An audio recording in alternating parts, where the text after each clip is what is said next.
Hey, muy buenos días a todos. Soy Noelia y en este último trabajo de anatomía he escogido hablar sobre los aneurismas. Creo que es una enfermedad importante y la verdad bastante interesante.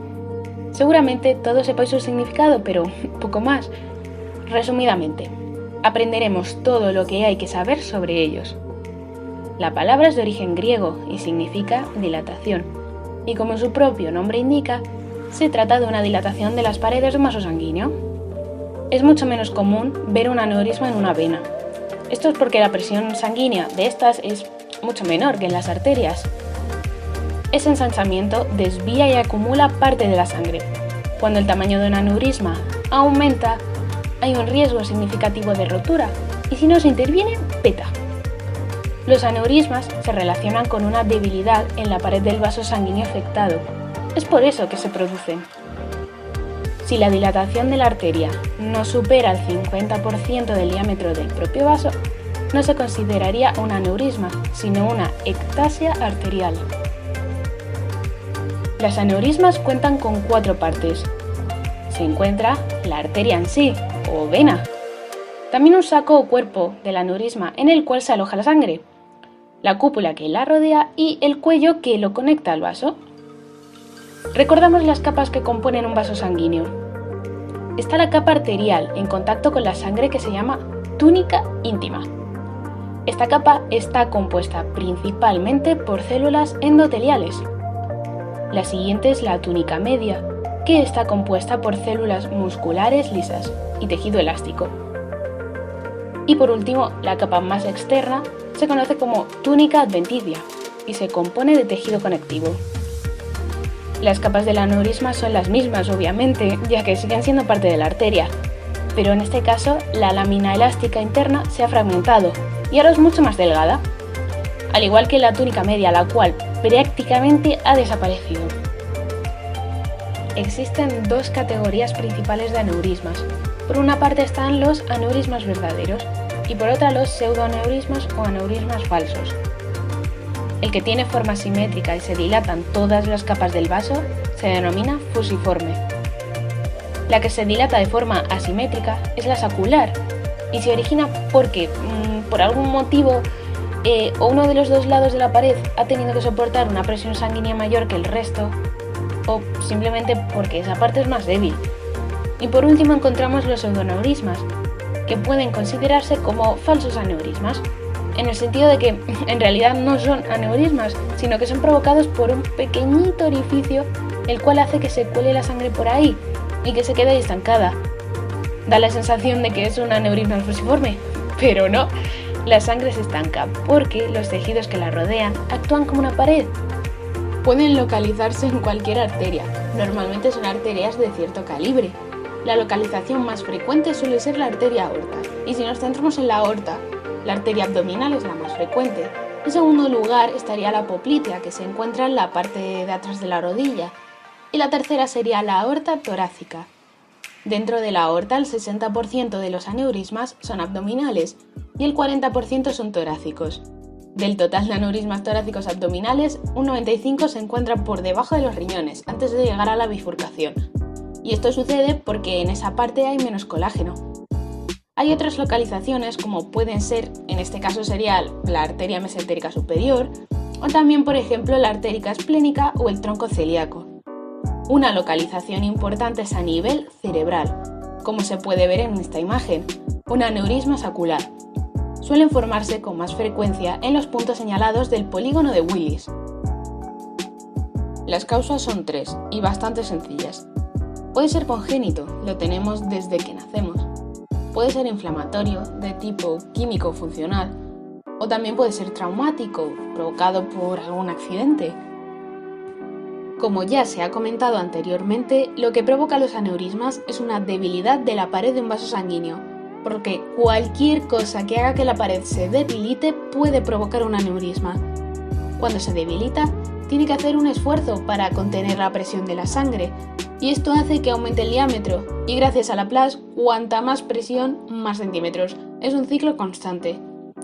Es algo similar a lo que se experimenta cuando se infla un globo.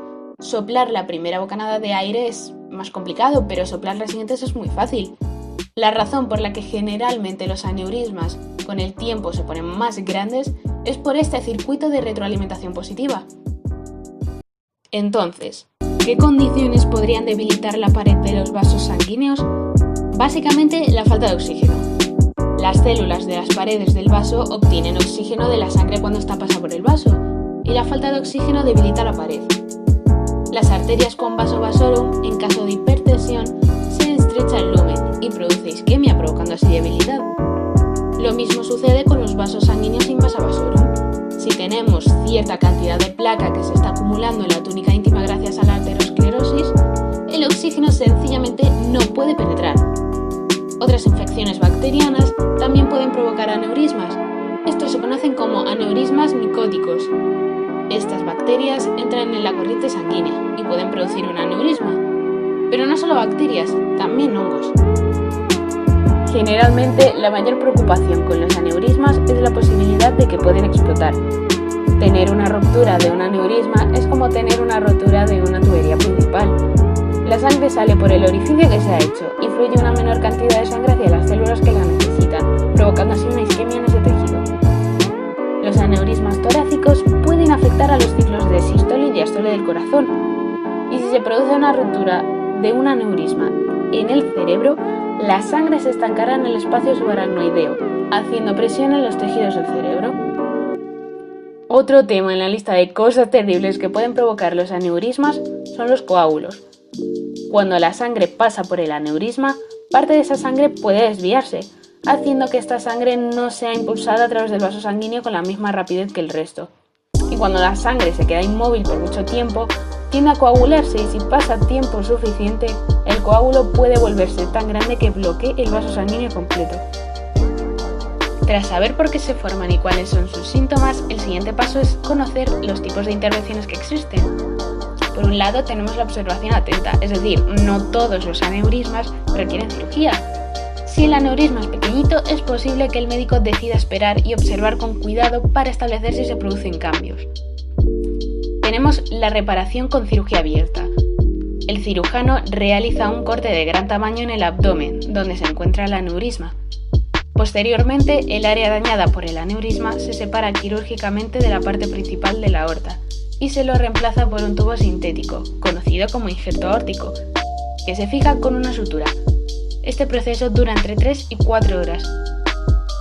El grapado quirúrgico es un procedimiento que cierra un aneurisma. El neurocirujano quita una sección del cráneo para acceder al aneurisma y ubica el vaso sanguíneo que lo alimenta. Luego coloca una pequeña grapa quirúrgica de metal en el cuello del aneurisma para detener el flujo de sangre que llega a él. Por último tenemos la embolización endovascular. El cirujano inserta un tubo de plástico hueco, también llamado catéter, en una arteria, por lo general es la de la ingle, y lo pasa a través del cuerpo hasta llegar al aneurisma.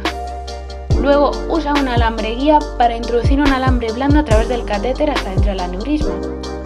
El alambre se enrosca dentro del aneurisma, detiene el flujo sanguíneo y básicamente sella el aneurisma desde la arteria. Los síntomas al tener un aneurisma son varios, por ejemplo visión doble, pérdida de la visión, dolores de cabeza, dolor en el ojo, en el cuello. Los síntomas de una rotura de un aneurisma son por ejemplo la confusión, la somnolencia, un párpado caído, náuseas, disminución de la sensibilidad, crisis epiléptica, también movimientos lentos o forzosos, problemas en el habla y cambios de temperamento. Las aneurismas se conocen desde el siglo XIX a través de autopsias, aunque obviamente han ocurrido desde siempre. En 1885, Sir Victor Horsley realizó una de las primeras operaciones de un aneurisma, el cual comprimía el quiasma óptico y le ligó las dos carótidas en el cuello. El paciente falleció, pero bueno, así es la vida, ¿no? Además, el gran Albert Einstein murió de una aneurisma aórtica. Con 69 años se operó y al no poder resecarlo, el cirujano lo envolvió en celofán tratando de evitar su crecimiento. Sin embargo, 7 años después, el aneurisma se rompió y causó su muerte. Einstein se opuso a ser operado nuevamente. Él creía que ya había vivido su vida y no quería alargarla innecesariamente. Los aneurismas pueden producirse en cualquier edad.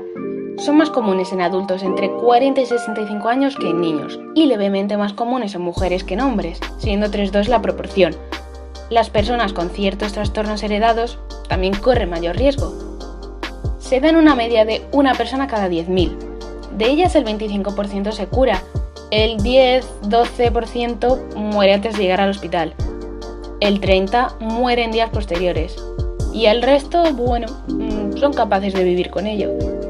Lo más importante para prevenir un aneurisma es controlar los factores de riesgo cardiovascular, especialmente la tensión arterial, así como prevenir la aparición de la arteriosclerosis. Sobre todo, seguir las recomendaciones generales de hábitos de salud, alimentación sana y equilibrada y ejercicio físico suave y regular.